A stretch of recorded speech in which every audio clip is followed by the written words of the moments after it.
ating babasahin ay mula sa unang libro o unang aklat ni Timoteo, Kabanata 6, talatang 6 hanggang 10. 1 Timothy chapter 6, verse 6 to 10.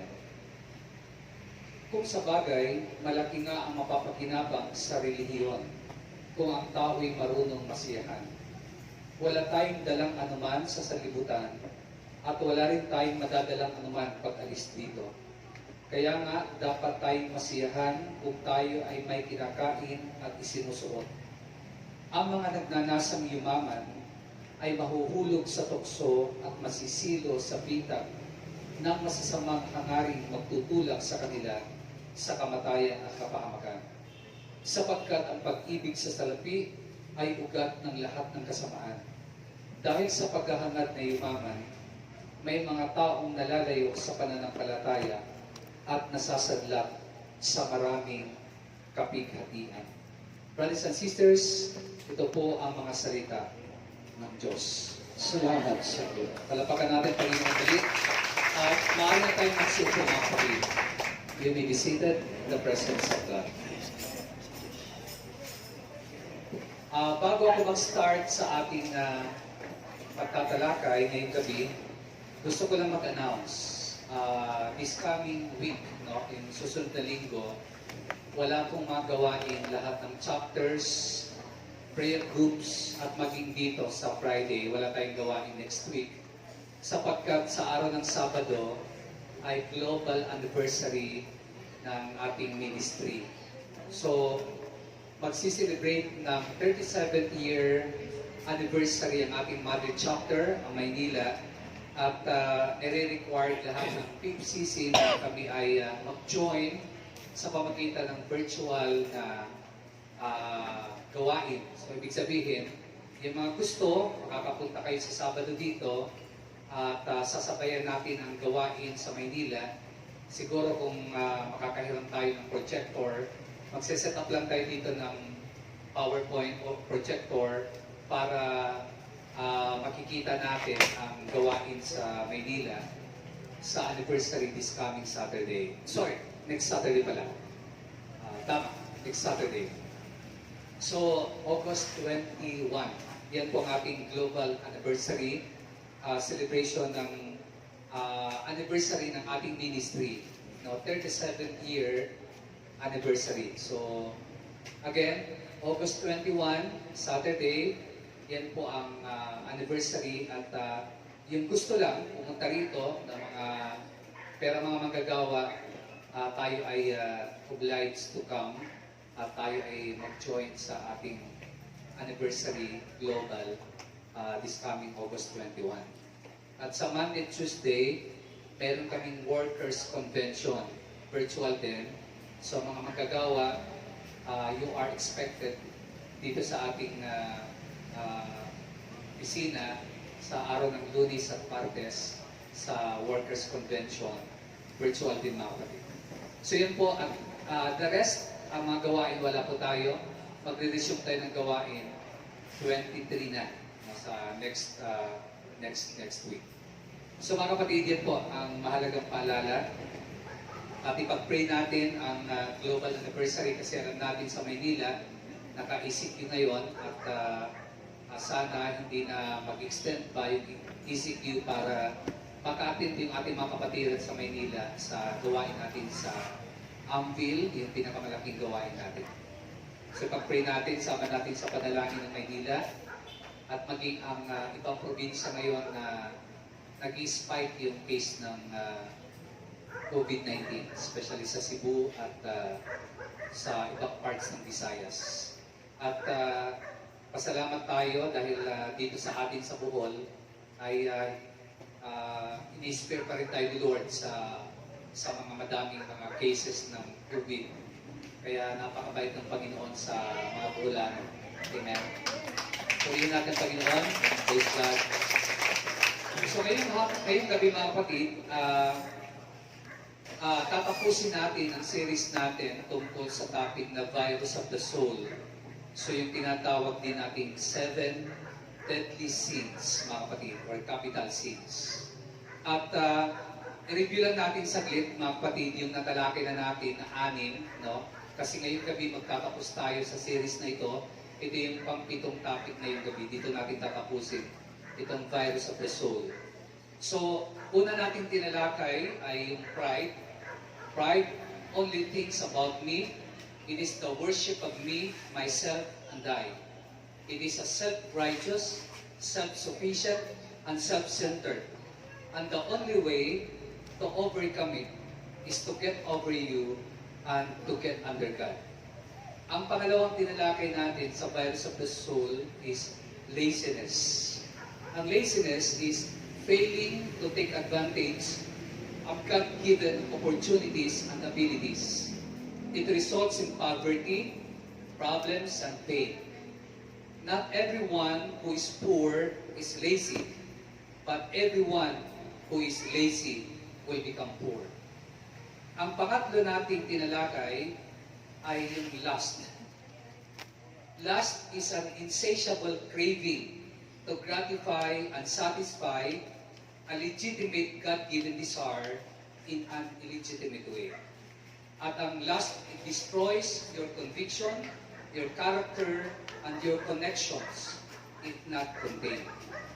At ang pang-apat na ating tinalakay ay about gluttony.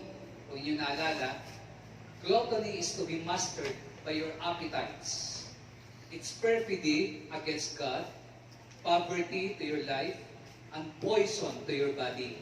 And to overcome it, you must learn to eat properly, enjoy your blessings, account to others, and train your bodies.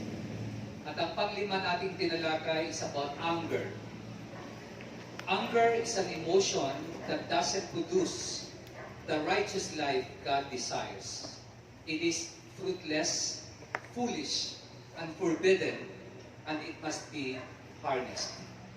At ang pang-anim na ating tinalakay is about envy. Ang envy is to have an evil eye for things you want but don't possess. It rots your reasoning, it ruins your relationship, and the only way to overcome it is to stop comparing, stop complaining, and to learn to stay content. At ngayong gabi mga kapatid, ang ating tatalakayin na pang-7 sa virus of the soul or pang-7 sa deadly sins or capital sins ay yung subject na greed. Pag sinabing greed, kasakiman, pagiging sakit. Okay, so bago po natin ito i-elaborate, gusto ko muna mag-illustrate about greed. Mayroong isang babae, isang misis po, na nag-decide siya na i-portrait ang kanyang sarili, i-paint. Lumapit siya sa isang kilala nilang artist, no? At sabi niya, gusto ko i-paint mo ako, yung aking sarili, i-paint mo, na nakasuot ako ng diamond na rings, at nakasuot ako ng diamond na necklace, at naka-emerald bracelet ako, at nakasuot ako ng gold na Rolex na watch. At sabi ng artist, pero ma'am, wala kayo noon. You are not wearing any of those things, sabi ng artist. Sabi ng misis, babae, na gusto magpapinta ng sarili niya. Sabi niya, I know. Alam ko. Kaya ako magpapapinta sa iyo, nang nakasuot ako ng diamond rings, diamond necklace, at emerald bracelet, at naka-Rolex ng rilo, nakasuot. Kasi in case lang na una ako mamatay sa asawa ko, sigurado ako, pag namatay ako na nauna sa aking asawa, magka-asawa ulit yung husband ko. At pag nag-asawa siya, gusto ko, maloka ang kanyang magiging asawa sa paghahanap ng jewelry na suot ko sa paint na yan. And that is greed, mga kapatid. Kasakiman. So, unahin natin yung root ng greed, mga kapatid. Ang definition, greed is a selfish and excessive desire for more of something than is needed. Pag sinabing greed, ito ay makasarili at sobra-sobrang paghahangad ng higit sa kailangan mo. Halimbawa, pera. Kapag naghahangad ka ng pera na more than what you need, higit pa dun sa kailangan mo, ang tawag doon, greedy ka. Ang tawag doon, sakim ka. Okay? Halimbawa, gamit. Kung naghahad ka ng maraming gamit o ari-arian, possession, na higit sa kailangan mo, ang tawag doon ay greediness, pagiging greed, mga kapatid. So, pero, gusto ko lang linawin, greed is not the appreciation of money or the accumulation of things. Linawin ko na, mga kapatid, kasi baka ma-misunderstood natin. Ang pagdami ng pera at ari-arian ay hindi ibig sabihin, hindi lahat ng tao na dumadami ang pera nila at ari-arian nila, hindi ibig sabihin na sila'y sakit. Kasi may mga tao kaya dumadami ang kanilang pera at ang kanilang ari-arian sapagkat masipag sila at masinop sila. Hindi kasakiman yun. No? Pero mga kapatid, iba yung word na kasakiman. Ang kasakiman kasi, ito yung makasariling paghahangad. Yung walang ibang iniisip kundi sarili lamang. Sobra-sobra na paghahangad ng pera, ari-arian, gamit, para lang sa kanyang sarili. So yan ang greed, mga kapatid. Amen? Greed is a consumption out of control. Pag sinabing greed, ito yung paggamit ng walang control. Halimbawa, may credit card ka at wala kang control, gagamitin mo palagi sa lahat ng gusto mong bilhin. No? Wala kang control, ang tawag dyan ay kasakiman. Amen? Because greed is a consumption out of control. Okay? Ang greed, mga kapatid, is when we allow ourselves to be controlled and devoured by some desire for material things. Yung hinahayaan mo, yung sarili mo, na kontrolin ka ng material na bagay. Alam niyo ba, ang greed is the reason consumer debt has doubled in the last 10 years. Alam niyo ba, sa loob ng 10 taon, doble po ang nababaon sa utang dahil sa kasakiman. Yan po ang ayon sa pag-aaral. Ang reason ng consumer debt, ng utang na dumudoble, ay dahil sa ating pagiging sakit. Amen? It gives permission for possession to possess us. Kumbaga, parang pinahihintulutan mo na ariin ka o ariin tayo ng ating mga ari-arian. We allow, possession to possess us. Yan ang ibig sabihin ng greed, ng kapatid. So, sa madaling salita, ang greed is the love of money. It is the condition where enough is never enough. Pag ang tao ay sakit, yung sapat hindi pa rin sapat sa kanya. Yan ang taong sakit. Enough is never enough, mga kapatid. Ito yung kalagayan ng tao na kahit meron ka na, palaging kulang pa rin. Yung sapat, hindi pa rin sapat. Anong sabi ng verse 10 sa ating binasa? For the love of money is a root of all kinds of evil. Anong sabi doon? Ang pag-ibig sa salapi, ang ugat ng lahat ng kasamaan. Take note, money is not the root of all evil. It's the love of money. Ang pera, hindi yan masama. Ang pera, hindi yan ugat ng kasamaan. Ang pag-ibig sa pera ang masama. Ang pag-ibig sa salapi ang masama. Yun ang ugat ng kasamaan. Hindi masama ang pera, dahil ang pera kailangan natin. Paano ka mabubuhay kung walang pera? Hindi naman libre ang bigas, hindi libre ang ulam, hindi libre ang kuryente, hindi libre ang tubig. Meron tayong mga expenses. Ang pera hindi masama. Ang pag-ibig sa pera ang masama. Amen? Money is not the root of evil, it's the love of money. Alam nyo, money is never a problem until you don't have any or until you fall in love with it. Napansin nyo, nung wala pa kayong pera, hindi naman problema ang pera eh. Napansin nyo yun? Kontento naman kayo. nung wala pa masyadong mga pera kayo? Kailan naging problema ang pera para sa inyo? Nung nag-umpisa ka nang umibig sa pera. Kasi doon ka na hindi na kontento. Amen? So money is never a problem until you don't have any or until you fall in love with it. Amen?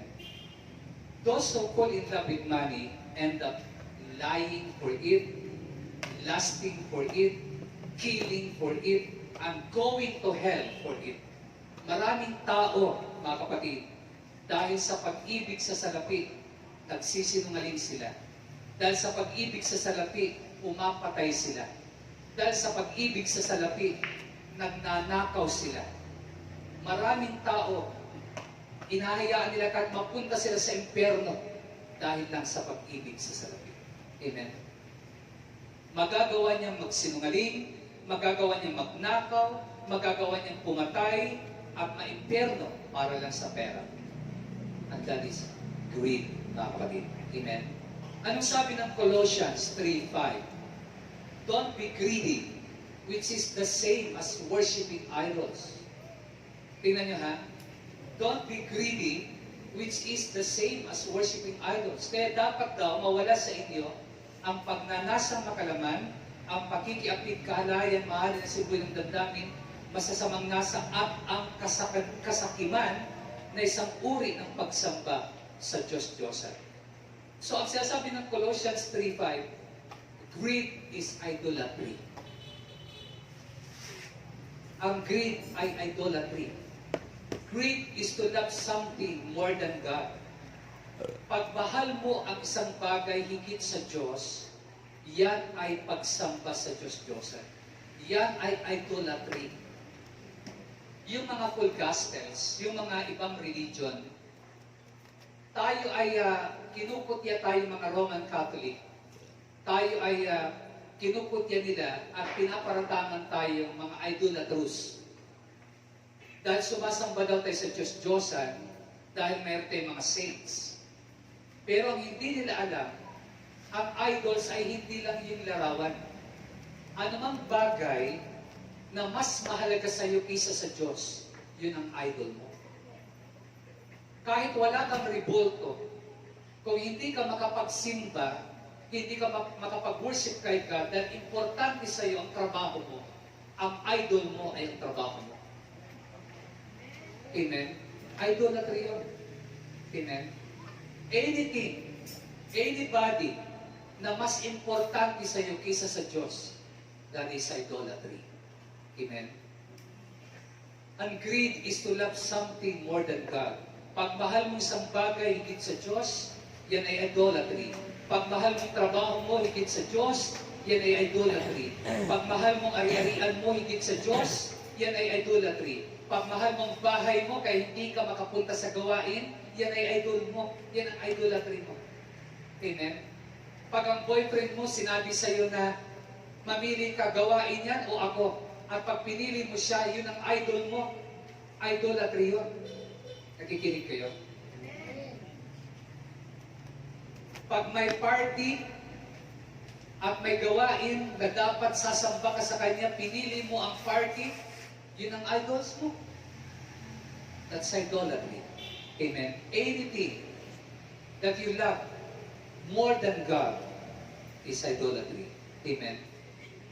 Kahit pamilya, pagmahal mong pamilya mo, higit sa pagmamahal sa Diyos, yan ay idolatry. Kahit sarili mo, pagmahal mong sarili mo higit sa Diyos, yan ay idolatry. Di ba sabi ni Jesus?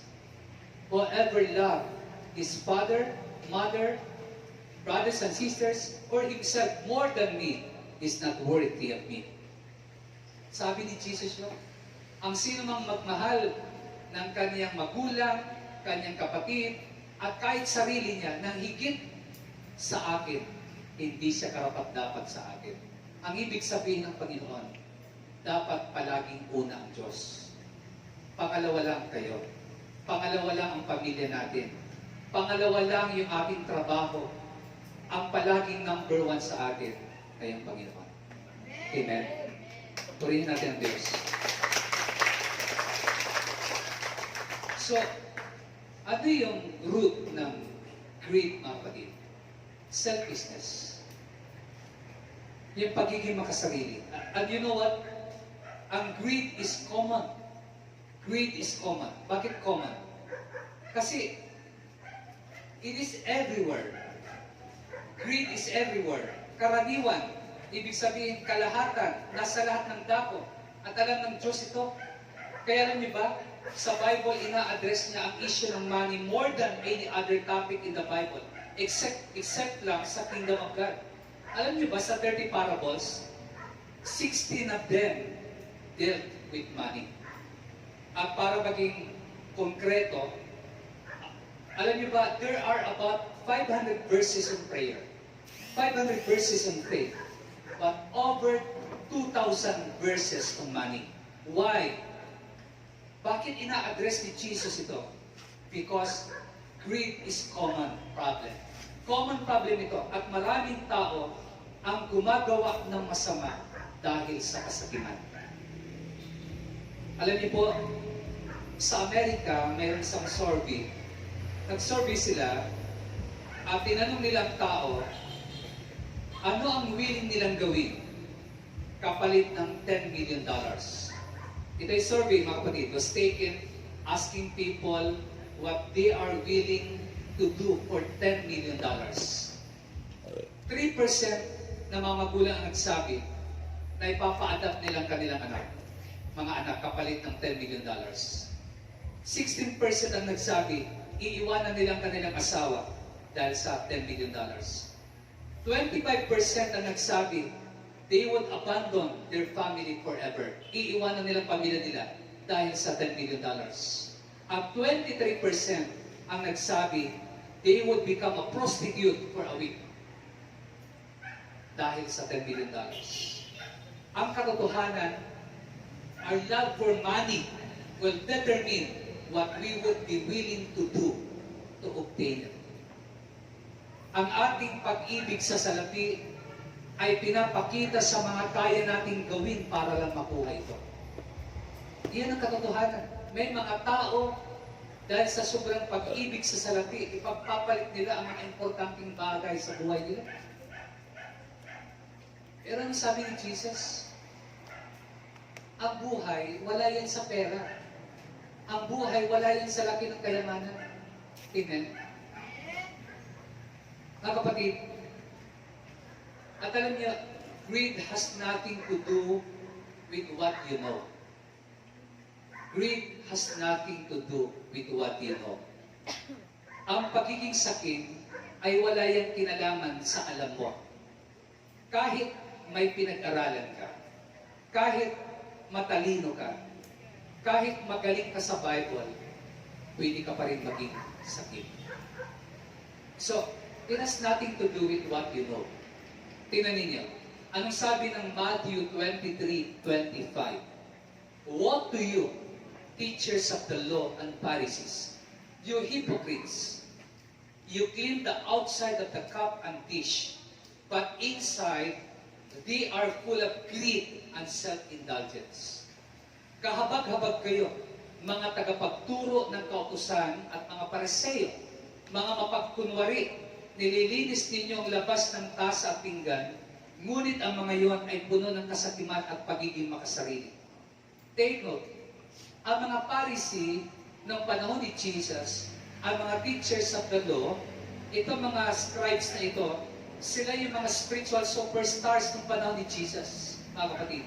Sila yung mga keepers of the law. At alam nila, alam ng lahat ng tao sa panahon ni Jesus, na itong mga tao, itong mga dalubhasa ito sa kautusan. And yet, anong sabi ni Jesus? They were trodden by their greed. Sila ay punong-puno ng kasakiman. Itong mga Pharisees na ito, they blew trumpets when money was given at the temple. They were the ones who prayed long, loud prayers in public. Ito mga Pariseo, ito yung mga mahabang manalangin at malalakas ang boses pag nag-pray. Ito yung mga nananalangin, sabi nila, Lord, salamat. Hindi ako katulad ng nandyan sa iba, sa paligid ng mga magnanakaw. Ito yung mga policy. Ito yung mga pious people of that day, mga kapatid. Ganun pa man, anong sinabi ng Panginoon? They were driven by their greed, mga kapatid. Amen? Kahit magaling sila, kahit dalubhasa sila sa kautusan, pero punong-puno sila ng kasakiman. It has nothing to do with what you know. They knew the law, but they couldn't see their self-business. They couldn't see yung kanilang greed, mga kapatid. At alam niyo, may mensahe ito sa ating lahat. Anong mensahe na pinapadala sa atin ng Diyos dito? Regardless of how well we know the Bible, it is possible to be blind to greed, mga kapatid. At alam niyo, ang greed, it is difficult to identify in life. Parang subtle siya. Yung di mo basta-basta makikita. So, mga kapatid, ang kasakiman ay walang kinalaman yan sa iyong pinag-aralan, sa iyong alam, dahil ang totoo, alam ng Diyos ang lahat. Walang natatago sa Panginoon. So greed has nothing to do with what you know, and greed has nothing to do with what you own. With what you own. Hindi ibig sabihin kapag marami ka, ay hindi ka na magiging sakit. Marami kang ari-arian. At hindi rin ibig sabihin pag wala ka, ay hindi ka magiging sakit. Mga kapatid, greed has nothing to do with what you own. Alam nyo, may tendency na isipin natin na ang mayayaman lang ang makasakit. Pero makinig kayo. Ang totoo, maraming tao, nakakaunti ang pera nila, pero sakim sila.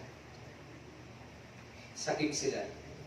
May mga taong hindi mayaman, pero sakim din. Of course, hindi ko nilalahatan. At lalo na hindi ikaw ang tinutukoy ko. Amen. Pero ang totoo, greed is not limited to affluent people. Hindi ito para lang sa mga mayayaman. Kasi maraming tao, nakakaunting pera, mas madalas sila ang nag-i-struggle ng kasakiman. Yung mga taong kaunting pera, mas lalo sila naghahangad na magkaroon ng maraming pera. They spend hours dreaming and scheming how to make more money. Maraming taong ganyan. Nangangarap sila at nag-iisip ng paraan para magkaroon ng mas maraming pera. Gusto nilang mabilisan ng paraan. Gusto nilang quick answer sa kanilang paghahangad ng pera. Tingnan ninyo na lang, mga kapatid, makinig kayo. Sino bang mas madalas na nakapila sa mga lutuhan? Mga milyonaryo ba? Diba? Yung hindi masyadong maraming pera. Kasi they were dreaming to have more money. Diba? At ang iniisip nila yung mabilis na paraan. They were consumed by how to make a quick money. Kaya ang kasakiman, it has nothing to do with what you own. It has nothing to do with what you know. Amen? Kasi maraming tao, no, again, hindi ko nilalahat. At hindi kayo tinutukoy ko. Pero kung kayo man, dapat magising tayo. Amen? Maraming tao, they were convinced that money will solve their problems. Iniisip nila, ito yung ang pera, ang pagkakaroon ng maraming pera, ito yung solusyon ng mga problema ko. Pero hindi ako naniniwala. May mga tao na maraming pera pero hindi na-solve yung problema nila. Alam niyo kung anong solusyon ng problema natin? Ang Panginoon. Amen. Ang Panginoon. Amen. May problema ka, hindi pera ang sagot. Ang Panginoon ang sagot. Kasi walang expenses, walang need na hindi kayang sagutin ng Diyos. Sabi ng Bible yun eh. Amen? Marami sa atin nahihirapan kung paano mag-meet yung ends natin. Pero totoo, sinabi na ng Diyos, Philippians 4:19, and my God will supply all your needs. Not all your greed, but all your needs, mga kapatid. Amen? Listen. Ecclesiastes 5 verse 10. Ang gahaman sa salapi ay walang kasiyahan, at ang sakim sa kayamanan ay hindi masisiyahan sa kaunting pakinabang. Listen, brothers and sisters. Ang tao daw na sakit, gahaman sa salapi, hindi siya makokontento. Ang sakit sa kayamanan ay hindi masisiyahan. Sabi, according to Ecclesiastes 5 verse 10. Itong katotohanan, your level of satisfaction and fulfillment in life is the greatest indicator of how greed is affecting or not affecting you. Yung kasiyahan mo, yung level ng kasiyahan mo, yung antas ng kasiyahan mo, yun ang magtuturo kung apektado ka ng kasakiman o hindi. Amen? Kapag hindi ka nasisiyahan sa simpleng pagkain, kapag hindi ka nasisiyahan sa simpleng damit, pag hindi ka nasisiyahan sa simpleng gadget, yan ang indicator kung apektado ka ng greed or hindi. Amen?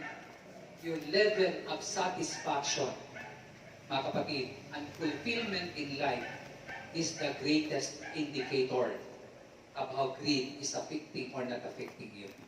Amen? Amen. So greed is common. Nasa lahat, everywhere. Not only common, greed is compulsive. Pag sabing compulsive, mapilit, no? Kahit hindi para sa kanyang pipilitin niya, compulsive. Greed can be summed up in a word, more. We want more. More.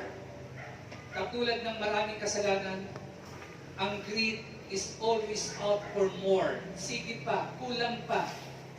Amen? More and more. Amen? Alam niyo sa isang pag-aaral, makinig kayo, sa isang pag-aaral, maraming Pilipino ang gumagastos ng 1,000 sa kinikita niyang 500. Makinig kayo. Isang pag-aaral yun. Marami daw Pilipino ang gumagastos ng 1,000 sa kanyang kinikita na 500. So ano magiging resulta? Utang. Tayo nagsabi niya. Amen? Most of the debt we get into is not caused by our needs, but by our wants. Listen. Most of the debt we get into is not caused by our needs, but by our wants. Maraming tao ang nababaon sa utang hindi dahil sa pangangailangan niya, kundi dahil sa kanilang layaw. Amen. Gusto. Are you listening? Amen. Palapakan nga natin ito. Alam niyo, may epidemic ngayon. May sakit ngayon na lumalaganap ang tawag, one-titis. Or one-titis. Ano ibig sabihin ng one-titis? Once. Want for more. Kaya one-titis. Kung may sinusitis, may one-titis. Yung puro gusto. Kahit hindi need, dahil wants. Amen? Naalala ko may isang kwento. May isang girlfriend, isang babae pala, dalaga na anak siya ng mayaman. At sinabi niya sa kanyang boyfriend, sabi niya, alam mo yung mami ko, masaya siya palagi pag nag-spend siya ng pera. Araw-araw yung mami ko, sabi ng dalaga sa kanyang boyfriend, araw-araw yung mami ko, nagsha-shopping. At isang araw, yung kanyang credit card na nakaw. Alam niyo sagot ng boyfriend niya? Sabi ng boyfriend niya, ano ginawa ng daddy mo? Nireport ba yung magnanakaw? Sabi ng girlfriend niya, hindi. Hindi nireport ng daddy ko yung magnanakaw kasi kakaunti lang yung binibili ng magnanakaw, mas malaki pang binibili ng mami ko. Iwan ko kung nakuha yung story, o mabilis lang ako. Hindi niya nireport yung magnanakaw kasi mas magastos pa yung kanyang mami kaysa sa magnanakaw. Kaya, okay lang, nanakaw yung credit card. Amen? Mga kapatid, alam nyo, di ba minsan nasabi ko, nakakatawa pero ito'y totoo. People spend money they don't have to buy things they don't need to impress people they don't like. Napansin niyo yun? Ang tao gumagastos ng pera na wala sila para bumili ng bagay na hindi nila kailangan, para pasikatan yung tao na di naman nila gusto. Na-notice niyo yun? Diba? Anong tawag dito? It shows us the compulsiveness of greed. So greed is common, greed is compulsiveness, and greed is cunning. Ano ibig sabihin ng cunning? Tuso, switik. Pag sabing cunning, yung matalino para linlangin ang iba. Anong sabi ng Luke 12:13-15? Someone said to Jesus, "Teacher, tell my brother to give me my share of my father's inheritance." Jesus said to him, "Who appointed me to be your judge or to divide your inheritance?" He told the people, "Be careful to guard yourselves from every kind of greed. Life is not about having a lot of material possessions." Ano sabi ng Panginoon? Mag-ingat kayo sa lahat ng uri ng kasakiman, sapagkat ang buhay ng tao ay wala sa dami ng kanyang kayamanan. Amen? Life is not about having a lot of money, having a lot of material possessions. Amen? Kala ng iba, Lord, magiging masaya ako pag marami na akong pera. Lord, magiging masaya ako kapag marami na akong ari-arian. Isa nga may isang attender, sabi, Lord, sabi sa pastor, alam mo pastor, pag nanalo lang ako sa loto, pagbibigay ako sa Panginoon. Sabi niya, magkano ba yung pinag-pray mo na manalo sa loto? Sabi niya, 50 million. E magkano ibibigay mo sa Panginoon? 1 million. Kuripot mo naman. 50 million? Ang makukuha mo sa loto, 1 million ang ibibigay mo sa Panginoon? Ang totoo, kahit manalo ka, hindi ka pa rin magbibigay. Kasi bilang tao, by nature, sakim tayo. Kapag nahawakan na natin ang isang bagay, nangihinayang na tayong bitawan ito. Maliban na lang kung convicted ka, kung malalim ang conviction mo. Kung mahal mong Diyos, hindi ka matatangay sa pag-ibig ng salapi. Palagi mong iisipin, galing kay Lord ito, ibabalik ko lang sa Kanya. Amen? Pero pag hindi ganun conviction mo, maniwala ka, makakalimutan mong Panginoon. 1,000 nga lang, nakalimutan mo na si Lord eh. Hindi ka na nakapag-tithes eh. 10 million pa kaya? Are you listening? Ano sabi ni Jesus? Be on your guard. Beware. Life doesn't have anything to do with possessions. Amen? Ang buhay wala yan sa pera. Again, hindi masamang pera. Ang pera kailangan natin. Pero, ang pag-ibig sa pera ang masama. Kasi pag umibig ka sa pera, papatay ka. Magsisinungaling ka. Magnanakaw ka. Maninira ka na yung kapwa para lang magkapera. Yung tatawag na blood money. Amen? Sisirain mo yung kanyang kapwa para makakuha ka lang ng pera sa kanya. Alam nyo, mayroon ako nabasang storya. Nangyari ito sa Amerika. Ang pangalan niya si Christine Globary. Itong babae dito, si Christine, in-announce niya sa kanyang mga kaibigan na meron siyang ovarian cancer. So ang kanyang mga kaibigan, nagpadaling puntahan siya kasi nag-announce siya na may ovarian cancer siya. Pinag-pray siya, umiyak sa kanyang mga kaibigan niya, tinulungan siya in every way. Tinulungan siya. At sinabi niya, after a few months, na yung treatment sa kanya sa isang hospital dun sa state nila ay nag-fail, kaya she was going to have to go out of state. Lilipat siya sa ibang state para sa isang experimental treatments at hindi cover ng kanyang insurance. So ginawa ng kanyang mga kaibigan, kay Kristen, nag-help sila ng fundraising at nakalikom sila ng 2 million. At alam niyo po, then they found out na yun isang scam. Sapagkat yun pala ay hindi totoo mayroon siyang ovarian cancer. Pinagupit lang niya kanyang buhok para magmukha siyang nag-undergo siya ng chemotherapy. At siya ay bumili ng sasakyan, nagpakasyon sa malayong lugar,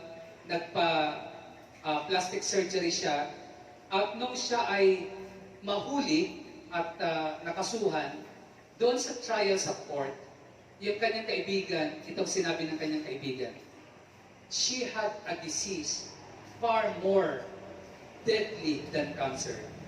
She had the disease of greed.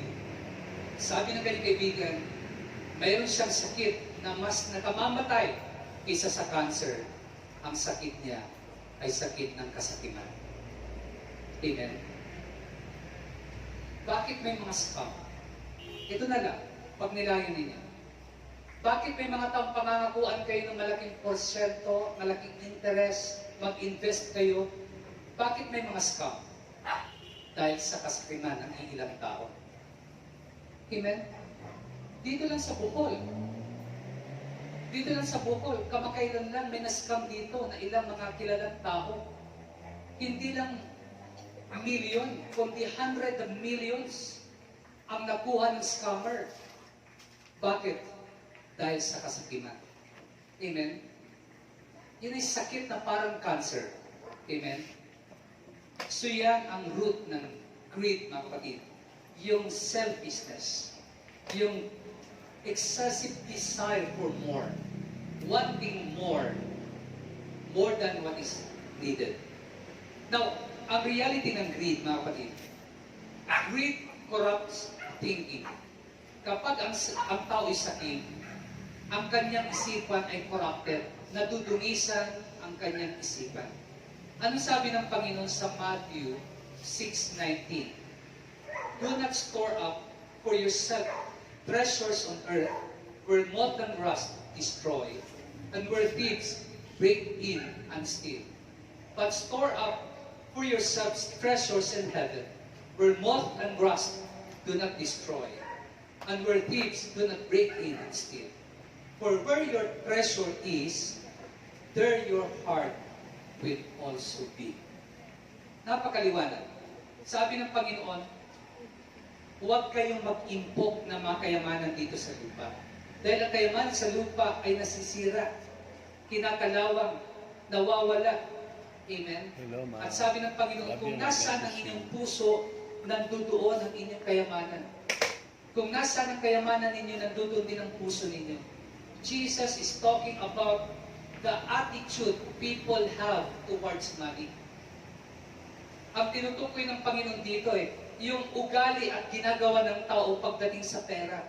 At alam niyo po, ang pinakamabilis na maglalantad ng kalagayan ng ating puso ay yung ating pagtugon sa pinansyal na pangangailangan.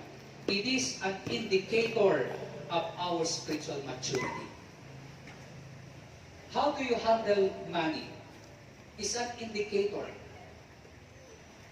sa iyong maturity sa spiritual na larangan, mga kapatid. Alam niyo, ang kasakiman, bumubulag ito sa reality, mga kapatid.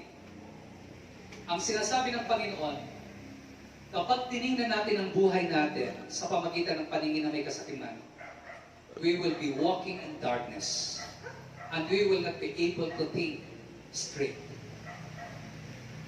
Makukurap yung mind natin dahil sa kasakiman. At tatandaan natin, ito yung huwag natin kakalimutan.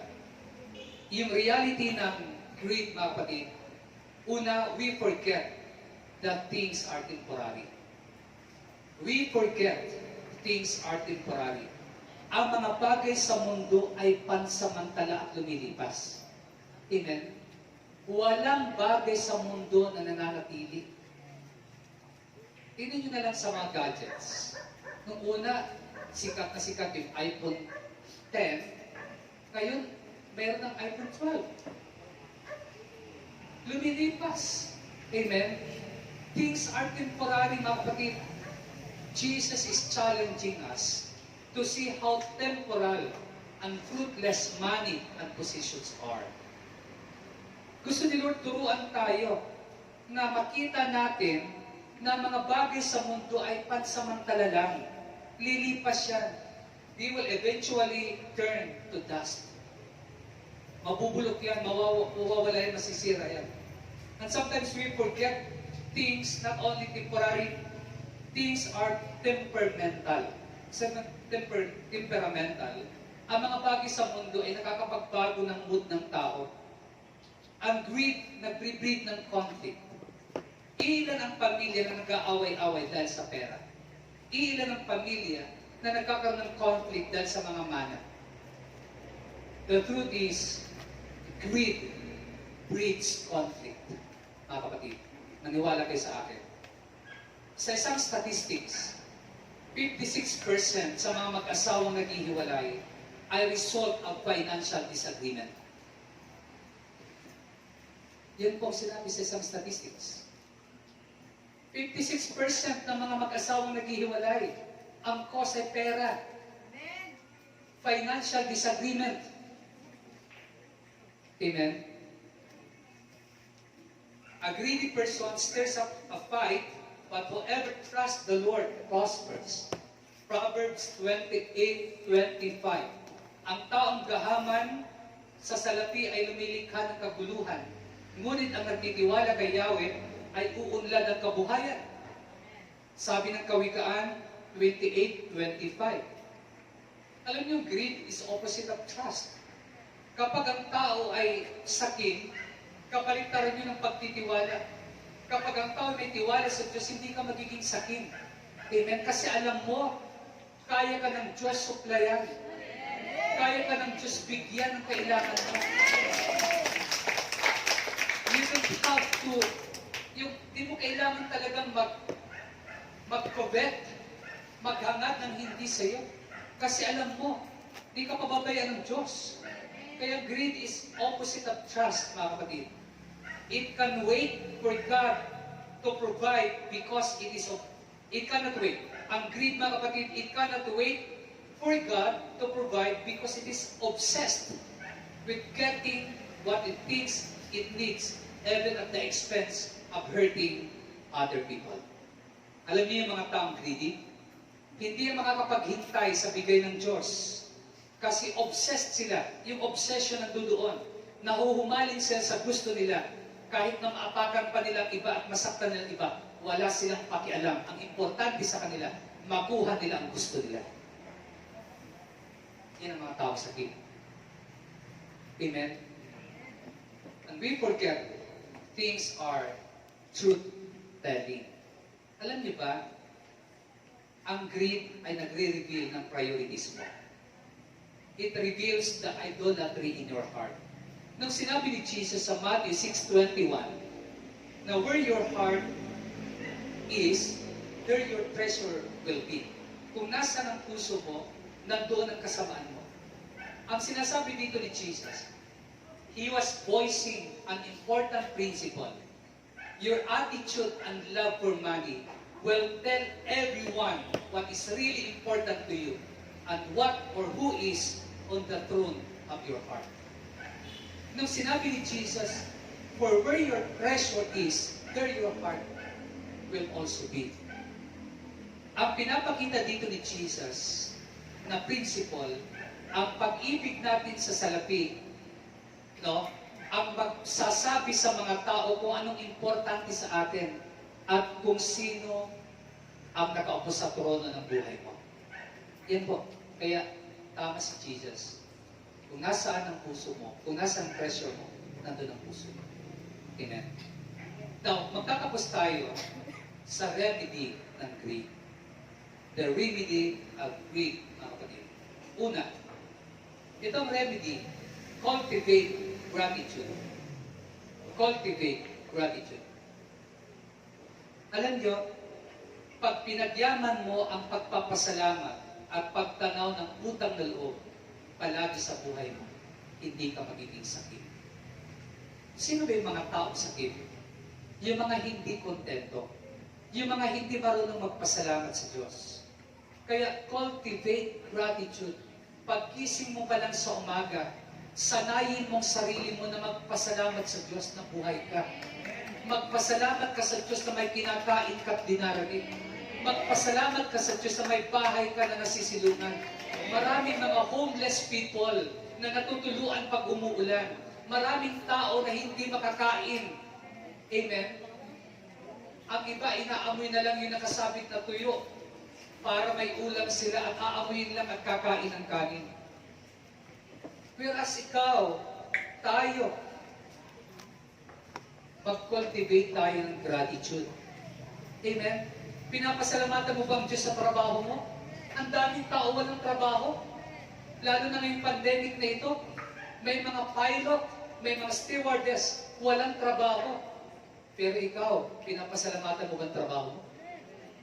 Cultivate gratitude. Anong sabi ng 1 Thessalonians 5 verse 16 to verse 18? Be joyful always, pray continually, give thanks in all circumstances, for this is God's will for you in Christ Jesus. Palaging magpasalamat kayo sa Diyos sa lahat ng pagkakataon. Amen? Kasi madalas pinipili lang natin ang ating pasasalamatan. Nagpapasalamat ka lang kung nakapasa ka ng board exam.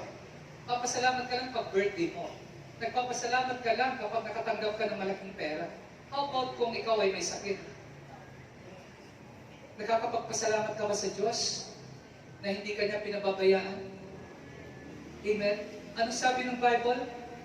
1 Thessalonians 5 verse 18.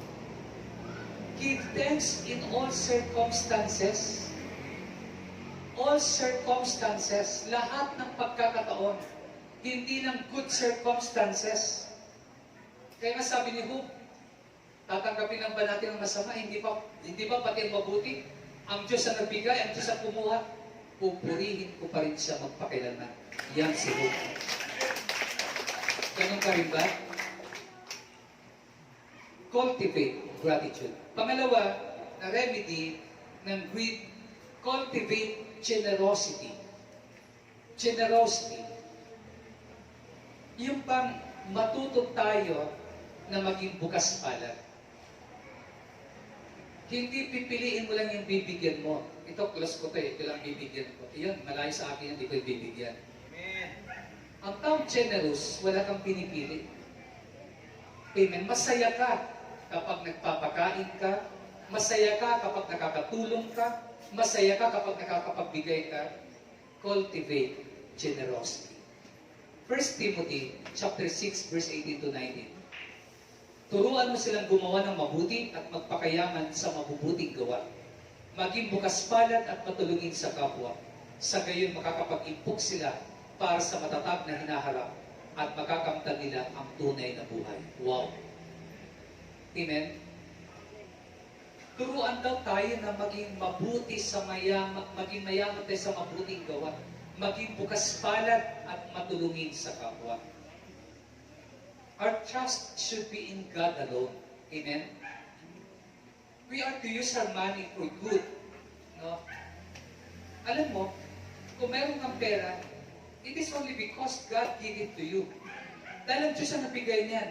And you should seek to enjoy it, yung pinubay ni Lord sa iyo, but never love it more than you love God.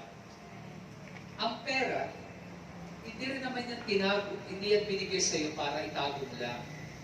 Of course, except lang kung mayroon kang, halimbawa, magsisave ka para sa tuition fee ng mga anak mo, no? Mayroon kang mga, gusto mo magkaroon ng bahay at lupa, walang masama sa pagsisave. Ang Diyos hindi siya anti-saver. Hindi sinasabi ng Diyos, huwag kang mag-save. Ang sinasabi ng Diyos, huwag kang maging madapot at makasarili. Amen. Kasi ang pera, bigay din naman ng Diyos sa atin yun eh. So mga kapatid, pero never love money more than you love God. Amen. So cultivate gratitude, cultivate generosity, at ang last, cultivate gladness. Gladness. Anong sabi ng Bible? Philippians 4:13 to 14. 11 to 13. Philippians 4:11 to 13. I am not saying this because I am in need, for I have learned to be content, whatever the circumstances. I know what is to be in need, and I know what is to have plenty. I have learned the secret of being content in any and every situation. Whether well-fed or hungry, whether living in plenty or in want, I can do all things through Christ who gives me strength. Philippians 4:11-13. Natutunan kong masiyahan, maging anuman ang aking kalagayan. Naranasan ko ang maging kahos, naranasan ko rin ang malagana, natutunan ko ang sikreto kung paano masiyahan sa anumang kalagayan sa buhay. Ang mabusog o ang magutom, ang managana o maghirap. Mga kapatid, itong verse na ito nag-i-explain sa ating lahat sa contentment, that contentment is learned. Amen? Ang kakontentuhan ay hindi yan natural sa atin. Ang pagiging kontento ay natututunan lang natin. Tingnan niyo yung bata, pag sinilang ang sanggol. Ang sanggol iiyak yan pag hindi yan, pag gutom yan. Gusto niya palagi siyang busog. Hindi natural sa atin na maging kontento. Kaya sabi ni Paul, I have learned to be content. Ibig sabihin, ang pagiging kontento ay napag-aaralan. Amen? Ang taong kontento, masaya ka kung anong meron ka. Pinag-aralan mo na maging masaya kung anong meron ka.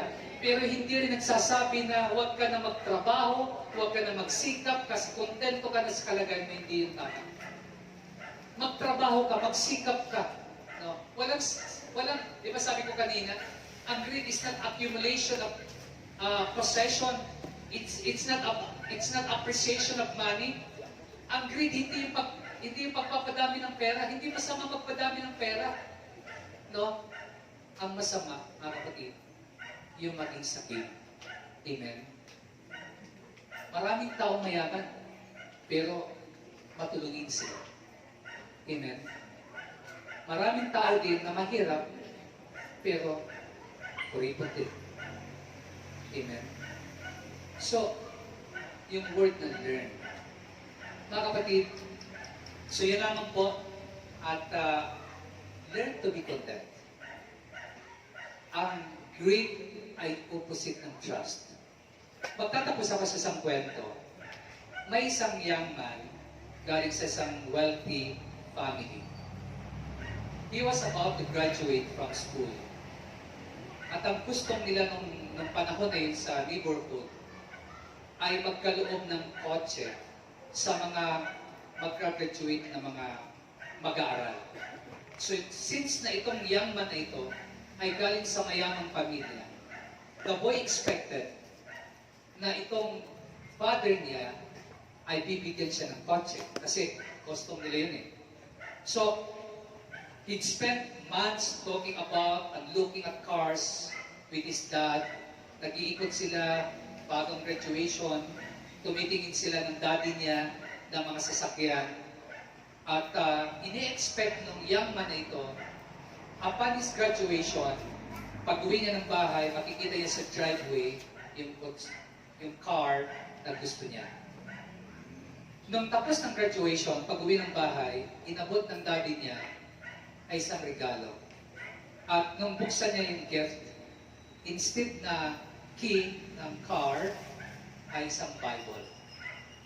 Disappointed yung young man, tinapon niya yung Bible. At umalis siya sa bahay nila na hindi siya na-reconcile sa kanyang daddy.